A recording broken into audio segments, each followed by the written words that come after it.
एक छोटे से गांव मंगलपुर में धर्मदास नाम का किसान रहता था। धर्मदास के परिवार में उसकी एक छोटी बेटी और पत्नी थी। धर्मदास स्वभाव का बड़ा ही अच्छा था, लेकिन बहुत गरीब था। उसके पास थोड़ी बहुत जमीन थी। उसी के सहारे धर्मदास का घर चल रहा था, लेकिन जमीन अब बंजर होती जा रही थी। उसमें ना के बराबर फसल होती थी, जिससे धर्मदास का घर भी ठीक से नहीं चल पाता था। इस कारण धर्मदास बहुत चिंतित रहने लगा। सुकन्या, दिन ब दिन हमारी जमीन तो बंजर होती जा रही है। अब तो उसमें इतनी भी फसल नहीं हो पाती कि हमारा घर चल सके। मुझे बहुत फिक्र होने लगी है। अगर ऐसा ही चलता रहा तो हमारा गुजारा होना बहुत मुश्किल हो जाएगा और मुझे इस बात की बहुत चिंता सताती है। क्या करूं, कुछ समझ में नहीं आ रहा। अजीब, आप फिक्र क्यों करते हैं? मुझे लगता है हमें हमारी फसल को बदल देना चाहिए। शायद हमारा खेत धान की खेती के लिए नहीं बना है। क्यों ना आप उस पर कोई दूसरी खेती कर ले? तुम सही कह रही हो सुकन्या, पर फिर से बुआई करने के लिए बहुत खर्चा आएगा और हमारे पास जितना भी धन था सारा खत्म हो गया है। अब और पैसा हम कहां से लाएंगे? अगर आप मेरी बात मानो तो कुछ पैसे जमींदार से उधार क्यों नहीं ले लेते? पर सुकन्या, इतना बड़ा जोखिम उठाना सही रहेगा? अगर हमने दूसरी फसल लगाई और वो भी खराब हो गई तो हम जमींदार के पैसे कैसे लौटाएंगे? हम पहले ही इतने कर्ज में हैं और ज्यादा कर्ज में डूब जाएंगे। पर हमारे पास दूसरा कोई रास्ता नहीं है। हमें हमारी किस्मत आजमानी ही पड़ेगी। ठीक है सुकन्या, मैं आज ही जमींदार के पास जाता हूँ। धर्मदास जमींदार से कर्जा ले लेता है और उन पैसों से फिर से बुवाई शुरू कर देता है, लेकिन किस्मत इस बार भी उसका साथ नहीं देती।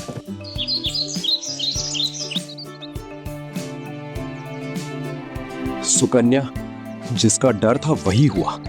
इस बार भी उस मनहूस जमीन में कुछ नहीं आया। अब मुझे कुछ समझ में नहीं आ रहा। मैं पूरी तरह से हार चुका हूँ।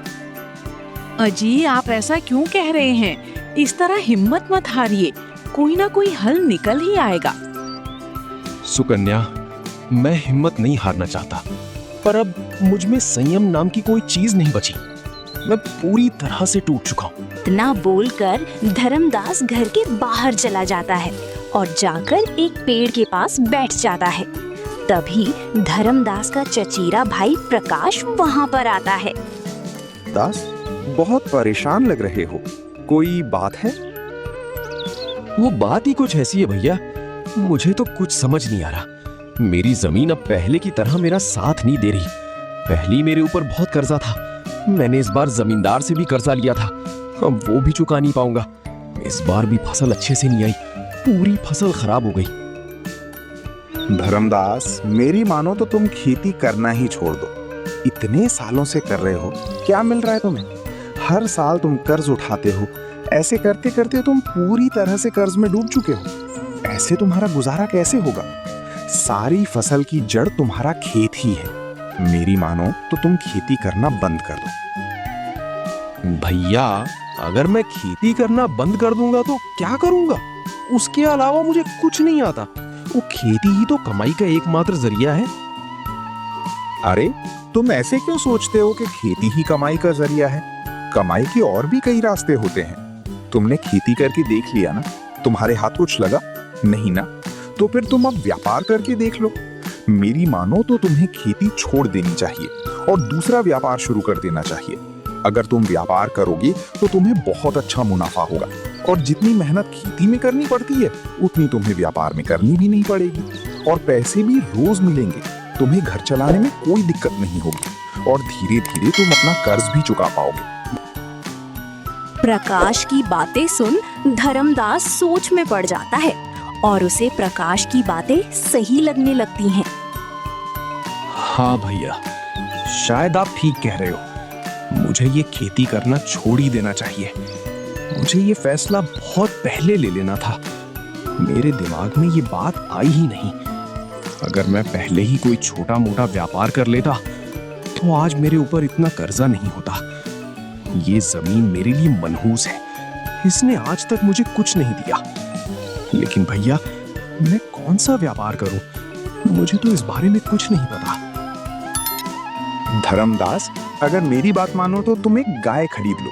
अगर तुम कहो तो मैं तुम्हें गाय के लिए पैसे अपने पहचान के एक आदमी से दिलवा देता हूँ।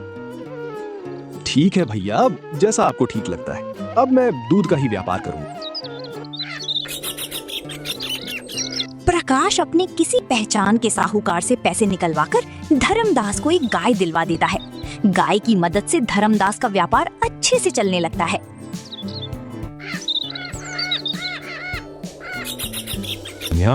हमें ये दूध का व्यापार पहले ही शुरू कर देना चाहिए था।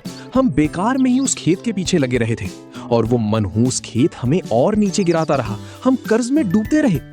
आज देखो, हमें दूध के कितने अच्छे पैसे मिल रहे हैं। सब कुछ अच्छा चल रहा है और ऐसे ही थोड़े ही दिनों में हम अच्छे पैसे कमा लेंगे और हमारा सारा कर्जा उतर जाएगा।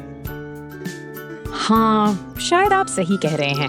हमारी बेटी भी अब बड़ी होने लगी है, उसके लिए भी थोड़ी बचत हो जाएगी। आगे चलकर हमें उसकी शादी भी तो करनी है, उसके लिए भी थोड़ा पैसा जमा हो जाएगा। उतनी ही हमारी फिक्र कम हो जाएगी। ऐसे ही कुछ दिन बीत जाते हैं। सब कुछ ठीक चल रहा होता है। तभी अचानक एक जहरीला पौधा खाने की वजह से गाय की मौत हो जाती है।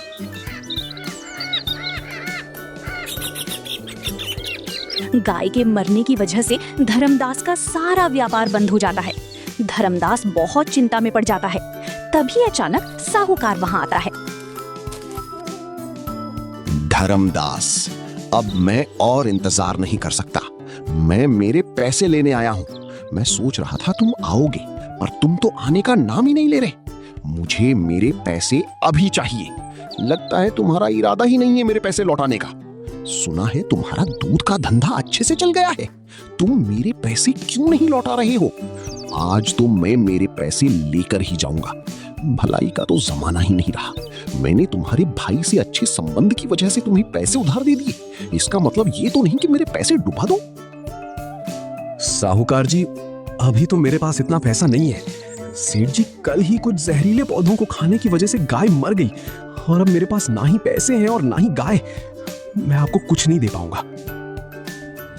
मैं कुछ नहीं जानता। मुझे पैसे चाहिए, मतलब चाहिए।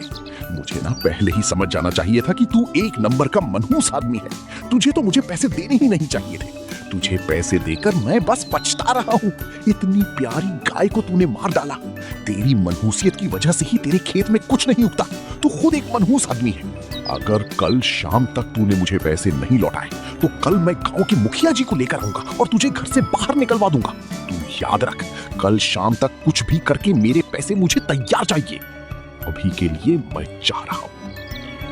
इस सब की वजह से धर्मदास बहुत चिंता में पड़ जाता। कुछ समझ में नहीं आ रहा होता। वो गुस्से से खेत की ओर निकल जाता है और खेत पहुंचकर बोलता है, ये जमीन मेरे लिए मनहूस है। आज इस जमीन की वजह से मैं इस जगह पर हूँ। इस खेत ने मेरा कभी साथ नहीं दिया, मुझे कभी अच्छी फसल नहीं दी। मैं हर साल इसमें कितनी मेहनत करता हूँ, पर इसने आज तक मुझे कभी मेरी मेहनत का फल नहीं दिया। आज जो कुछ भी हो रहा है इस खेत की वजह से हो रहा है। अगर ये खेत ना होता तो मुझे इतना कर्ज लेने की जरूरत नहीं पड़ती। आज मैं जितने भी कर्ज में हूँ ये सब इस खेत की वजह से है। आज मैं इस मनहूस खेत को ही बेच देता हूँ और अपना सारा कर्जा चुका देता हूँ। थोड़े बहुत पैसे बच जाएंगे, उससे मैं कोई नया व्यापार कर लूंगा।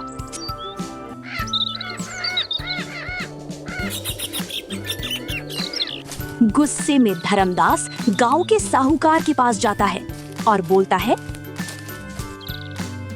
मैं आपके पैसे नहीं चुका पाऊंगा और फिलहाल दूसरा कोई काम करने के लिए मेरे पास पैसे भी नहीं है। इसलिए मैं मेरा खेत बेच रहा हूँ और मैं चाहता हूँ कि आप ही मेरा खेत ले लो और उसमें से आपके जितने पैसे हो रहे हैं वो आप काटकर बाकी के पैसे मुझे दे दीजिए। साहूकार के मन में एक योजना आती है। वो मन ही मन सोचता है, एक काम करता हूँ, ये वैसे भी खेत बेचने के लिए तैयार हो गया है, तो इसका खेत बहुत ही कम भाव में खरीद लेता हूँ। इससे अच्छा सौदा नहीं मिलेगा। वैसे भी ये मजबूरी में बेच रहा है। यही वक्त है इसकी मजबूरी का फायदा उठाने का। इसका खेत बहुत कम दाम में ले लेता हूँ। तुम जैसे मनहूस आदमी से खेत लेकर मैं क्या अपनी जिंदगी बर्बाद कर लूं? तुम्हारे साथ साथ मनहूसियत मेरे घर भी आ जाएगी। मैं वो खेत तुमसे नहीं लूंगा। मैं क्या, गांव का कोई भी आदमी तुमसे वो खेत नहीं खरीदेगा। ऐसा मत बोलिए सेठ जी, मेरे पास और कोई रास्ता नहीं है। अगर ये खेत नहीं बिकेगा तो मैं आपके पैसे कभी नहीं लौटा पाऊंगा। अब आप ही सोचिए, अगर आपको आपके पैसे चाहिए तो आपको ये खेत लेना ही होगा, क्योंकि मेरे पास आपको देने के लिए फूटी कौड़ी नहीं है। इसीलिए मैं ये खेत बेच रहा हूं। ठीक है, तुम इतना कह रहे हो तो मैं तुमसे खेत खरीदने के लिए तैयार हूं, लेकिन मैं तुम्हें उस खेत के बदले सिर्फ 1000 सोने के सिक्के ही दे सकता हूं। उससे ज्यादा उस खेत की कीमत भी नहीं है, और तुम मुझसे उससे ज्यादा की उम्मीद भी मत करना। सेठ जी, इतने कम सिक्के? सेठ जी, उस खेत की कीमत कम से कम 4000 सोने के सिक्के जितनी है। मुझे लगता है 4000 तो नहीं, लेकिन आपको कम से कम 3000 तो देने ही चाहिए। क्या बोला तूने? एक तो मैं तुम पर वो खेत खरीद कर एहसान कर रहा हूं, और ऊपर से तुम उस खेत के 3000 सिक्के मांग रहे हो? बिल्कुल नहीं हो सकता।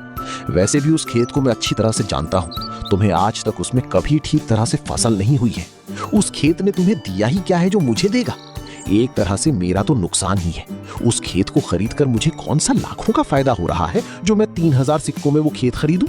लेना है तो बोल, नहीं तो निकलो यहां से। धर्मदास बहुत चिंता में पड़ जाता है और बहुत सोचने के बाद वो सेठ जी से कहता है, ठीक है सेठ जी, जैसा आप ठीक समझे। आप मुझे 1000 सिक्के ही दे दीजिए।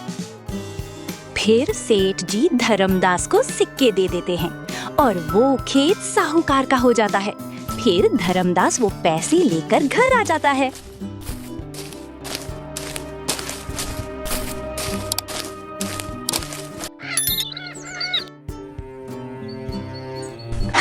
और सुकन्या को सारी बातें बताता है। ये आपने क्या कर दिया? आपको इतनी जल्दबाजी में इतना बड़ा फैसला नहीं लेना चाहिए था। आखिर वो जमीन हमें पुरखों से मिली थी। आपको इतना बड़ा कदम नहीं उठाना चाहिए था। और मैं करता भी क्या सुकन्या, उस मनहूस खेत ने तो मेरी पूरी जिंदगी बर्बाद कर दी। उस खेत के चक्कर में मैं इतना कर्ज में आ चुका था कि मेरा चैन से सांस लेना भी बंद हो गया था। फिर मैंने सोचा, सारी मुसीबत की जड़ ये खेत है। आखिर उस खेत ने हमें आज तक दिया भी क्या है? इसलिए मैंने उस मनहूस खेत को ही बेच दिया। मैं जानती हूँ हम बहुत मुसीबत में थे, लेकिन फिर भी खेत बेचना तो किसी बात का हल नहीं हुआ ना।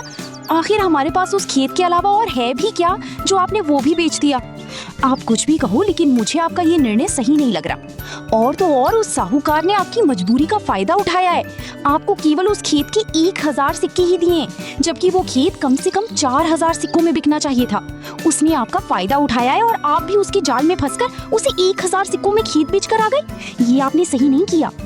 अब मैं कुछ नहीं कर सकता सुकन्या। मुझे उस वक्त बहुत गुस्सा आ रहा था। साहूकार ने मुझे बहुत खरी खोटी सुनाई और वो अपने पैसों के लिए किसी भी हद तक जा सकता था। मुझे किसी भी हालत में उसके पैसे लौटाने थे, इसलिए मैंने उस गुस्से में आकर खेत ही बेच दिया। लेकिन आपने सिर्फ 1000 सोने के सिक्कों में वो खेत बेचा है। ये बहुत घाटे का सौदा हुआ है। उस साहूकार ने आपका फायदा उठाया है। सुकन्या, अब मैं कुछ नहीं कर सकता। तुम ऐसा समझ लो कि हमारी किस्मत ही खराब है। मैं कुछ भी करता हूँ तो मेरा घाटा ही हो रहा है। धर्मदास और सुकन्या बहुत ही निराश हो जाते हैं। फिर धर्मदास घर से बाहर निकल जाता है। रास्ते में उसे अपना एक दोस्त मिलता है। अरे धर्मदास, पहचाना? मैं अमर। कितने दिनों बाद तुमसे मिल रहा हूँ। कैसे हो भाई? अरे अमर, तुम क्या बताऊं यार, बहुत परेशान हूँ। एक मुसीबत से छुटकारा पाता हूँ तो दूसरी मुसीबत में फंस जाता हूँ। अब तो ऐसा लगने लगा है कि जिंदगी जीने का कोई मकसद ही नहीं, कोई फायदा ही नहीं। ना परिवार के लिए कुछ कर पा रहा हूँ, ना अपने लिए। ऐसा लग रहा है कहीं जाकर अपनी जान दे दूं। अब तो मेरे दिमाग ने भी काम करना बंद कर दिया है। मेरी मती मारी गई थी जो मैंने अपना खेत भी बेच दिया, वो भी सिर्फ 1000 सिक्कों में। ये तो क्या कह रहा है धर्मदास? आखिर इतना क्या हो गया था जो तुझे इतनी कम भाव में अपना खेत बेचना पड़ा? फिर धर्मदास अमर को सारी बातें बताता है। सच में धर्मदास, ये तूने सही नहीं किया। और वो साहूकार, उसने तेरा फायदा उठाया है। लेकिन तू फिक्र मत कर, अभी भी कुछ नहीं बिगड़ा है। मेरे पास एक तरकीब है, मैं तुम्हारा खेत वापस तुम्हें दिला सकता हूँ। क्या सच में अमर, ऐसा हो सकता है? लेकिन वो साहूकार अब मुझे मेरा खेत क्यों लौटाएगा? मुझे नहीं लगता कि वो खेत मुझे वापस देगा। जरूर लौटाएगा। मेरे पास एक योजना है, तुम बस मैं जैसा जैसा कहता हूँ वैसा करो। साहूकार खुद तुम्हारे घर आकर तुमसे कहेगा कि उससे खेत वापस ले लो, और हाँ, तब तुम उसे सिर्फ 200 सिक्के ही दोगे, उससे ऊपर उसी एक सिक्का भी मत देना। वो खुद तुम्हारे घर खेत बेचने आएगा। ये कैसे हो सकता है? साहूकार मेरे घर पर खेत बेचने क्यों आएगा, और वो भी 200 सिक्के में? मैंने उस खेत के 1000 सिक्के लिए थे, तो वो भला 200 सिक्कों में मुझे मेरा खेत वापस कैसे देगा? वो सब तुम मुझ पर छोड़ दो, बस मैं तुम्हें जो कह रहा हूँ वही करो। वो साहूकार खुद चलकर तुम्हारे घर आएगा और तुमसे खेत वापस लेने के लिए कहेगा। तब तुम उसे 1000 सिक्के नहीं, सिर्फ 200 सिक्कों में ही वो खेत खरीदने की बात करना। ठीक है, वैसे तो मुझे तुम्हारी बातें समझ नहीं आ रही, फिर भी तुम जैसा कहते हो मैं वैसा ही करूंगा। फिर अमर साहूकार के पास जाता है और बोलता है, नमस्ते भाई जी, मैं पड़ोसी गांव से आया हूँ। मेरा नाम अमर सिंह है। मैंने सुना है आपके पास बहुत सारे खेत हैं। दरअसल हर साल एक शुभ मुहूर्त पर मैं कुछ ना कुछ जमीन जरूर खरीदता हूँ। अगर आप मुझे अपनी कोई जमीन बेचना चाहो तो मैं उसकी आपको अच्छी खासी रकम देने के लिए तैयार हूँ। ये तो बहुत अच्छी बात है। मेरे पास बहुत सारी जमीन है। मेरे साथ चलिए, मैं आपको दिखाता हूँ, आपको जरूर पसंद आएगी। फिर साहूकार अमर को अपनी जमीन दिखाने के लिए ले जाता है और बोलता है, अमर सिंह जी, ये देखिए, आप इस जमीन को खरीद सकते हैं। अमर उसी जमीन को देख मन ही मन सोचता है, अरे ये तो धर्मदास की जमीन नहीं है। लगता है ये साहूकार अपनी जमीन बेचने के चक्कर में है। अरे भाई जी, ये जमीन तो वाकई में बहुत अच्छी है। इस जमीन को तो मैं जरूर खरीदना चाहूंगा, क्योंकि ये जमीन सिर्फ भाग्यशाली लोगों के पास ही रहती है। मैं देख सकता हूँ कि ये जमीन की दिशा बहुत ही उत्तम है। ये जमीन जिस किसी के भी पास होगी, उसके पास किसी बात की कोई कमी नहीं होगी। वो आदमी जो चाहे वो पा सकता है। भविष्य में उसे किसी बात की कोई चिंता करने की जरूरत ही नहीं। जिसके पास भी ये जमीन रहेगी, उसकी पीढ़ी दर पीढ़ी घर बैठकर आराम से खा सकती है। साहूकार सोच में पड़ जाता है और अमर से कहता है, अमर सिंह जी, आपको इस जमीन के बारे में इतना सब कुछ कैसे पता? भाई जी, मुझे ज्योतिष विद्या का बहुत अच्छे से ज्ञान है। मैंने पूरे 5 साल तक एक बहुत बड़े महात्मा से ये विद्या सीखी है, तो मैं देखकर पहचान जाता हूँ। मैं इस जमीन का भूत, भविष्य और वर्तमान सब देख सकता हूँ। ये जमीन तुम्हारे पास है, इसलिए तुम साहूकार हो। ये सब कुछ तुम्हें जो मिला वो सिर्फ इस जमीन की वजह से मिला है, और मैं ऐसी जमीन का सौदा बिल्कुल गंवाना नहीं चाहता। तुम बोलो, इस जमीन की क्या कीमत चाहते हो? मैं तुम्हें मुंह मांगी कीमत देने के लिए तैयार हूँ। अमर की ये सारी बातें सुनकर साहूकार सोच में पड़ जाता है। नहीं नहीं, मैं इसे अपनी जमीन नहीं दे सकता। जैसा कि ये कह रहे हैं, मुझे लगता है इन्हें सचमुच इन सब बातों का ज्ञान है, और इतनी अच्छी जमीन मैं नहीं बेच सकता। ये जमीन मेरे लिए बहुत भाग्यशाली है। अगर ये जमीन मुझसे छिन गई तो पता नहीं क्या हो जाएगा। मैं किसी भी हालत में ये जमीन नहीं दूंगा। अमर सिंह जी, माफ करना, मैंने गलती से आपको ये जमीन दिखा दी। दरअसल मैं आपको ये नहीं, दूसरी जमीन दिखाने आया था। चलिए मेरे साथ, मैं आपको दिखाता हूँ। नहीं भाई जी, मुझे कोई दूसरी जमीन नहीं देखनी। मुझे तो यही जमीन खरीदनी है। आप इसकी कीमत बोलिए, मैं आपके मुंह मांगी कीमत देने के लिए तैयार हूँ। आपके लिए सौदा घाटे का नहीं होगा, मैं वादा करता हूँ। नहीं नहीं अमर सिंह जी, मुझे ये जमीन बेचनी ही नहीं है। वो मैंने गलती से आपको दिखा दी। मैं दूसरी जमीन दिखाना चाहता था। ये जमीन मेरी है और मैं इसे किसी भी हाल में किसी को नहीं बेचूंगा। आप चलिए ना, मैं आपको और एक जमीन दिखाता हूँ, आपको वो जरूर पसंद आएगी। फिर साहूकार अमर को उस जमीन के पास ले जाता है जिसको साहूकार ने धर्मदास से खरीदी थी। वो जमीन देखकर अमर बहुत खुश हो जाता है। फिर साहूकार बोलता है, ये देखिए, ये जमीन मैंने कुछ दिनों पहले ही खरीदी है। ये जमीन भी बहुत अच्छी है, आप इसे खरीद सकते हैं। लेकिन हाँ, बदले में मुझे इस जमीन के 5000 सोने के सिक्के चाहिए। क्या तुम इस जमीन की बात कर रहे हो? मैं ये जमीन बिल्कुल नहीं खरीदूंगा। ये जमीन मेरे किसी लायक नहीं है। तुम 5000 सोने के सिक्कों की बात कर रहे हो? मैं तो इसे मुफ्त में भी ना खरीदूं। आप ये क्या कह रहे हैं? आखिर इस जमीन में ऐसा क्या है कि आप इसे मुफ्त में भी खरीदने के लिए मना कर रहे हैं? ऐसा क्यों? मुझे ये जमीन नहीं खरीदनी, बस ये जमीन मनहूस है। मैं तो इस सोच में हूँ कि अब तक तुम ठीक कैसे हो, क्योंकि ये जमीन जिसके भी पास होगी उसको बर्बाद होने से कोई नहीं रोक सकता। तुम्हें तो अब तक बर्बाद हो जाना चाहिए था, क्योंकि ये ऐसी जमीन है जिसके पास भी रहेगी उसकी जिंदगी बर्बाद हो जाएगी। उसके पास कुछ नहीं बचेगा, वो अनाज के लिए भी मोहताज हो जाएगा। मैं अपनी विद्या के बल पर सब कुछ देख सकता हूँ। इस जमीन का भूतकाल बहुत ही भयानक रहा है। इसकी वजह से ये जमीन जिसके पास भी जाएगी उसे बर्बाद होने से कोई नहीं रोक सकता। और जितना मुझे पता है, ये जमीन जिसके पास भी थी उसने तुम्हें इसी कारण बेची है, और अब ये तुम्हारी बर्बादी करने के लिए तुम्हारे पास आई है। साहूकार ये सुन बहुत डर जाता है और बोलता है, तुम सच कह रहे हो? ये जमीन मुझे धर्मदास ने बेची है, और जहां तक मैं जानता हूं धर्मदास को कभी इस जमीन ने कुछ नहीं दिया। जब से ये जमीन धर्मदास के पास थी उसका हमेशा नुकसान ही हुआ है। उसकी हालत तो मैं अच्छी तरह से जानता हूं, वो पूरी तरह से बर्बाद हो चुका है। तुम बिल्कुल सही कह रहे हो, शायद ये जमीन ही इस बात के लिए जिम्मेदार है, और उसने ये जमीन मुझे बेच दी। इसका मतलब मेरी हालत भी धर्मदास जैसी हो जाएगी। नहीं नहीं, मुझे ये जमीन अपने पास नहीं रखनी चाहिए। मैं इसे कल ही बेच दूंगा। तुम्हें ये जमीन उसी आदमी को बेचनी होगी जिससे तुमने ली है। अगर तुम किसी और को बेचोगे तो तुम्हारा नुकसान होगा। अगर तुम उस धर्मदास को ही ये जमीन बेच दोगे तो तुम्हारा आने वाला समय बहुत अच्छा होगा।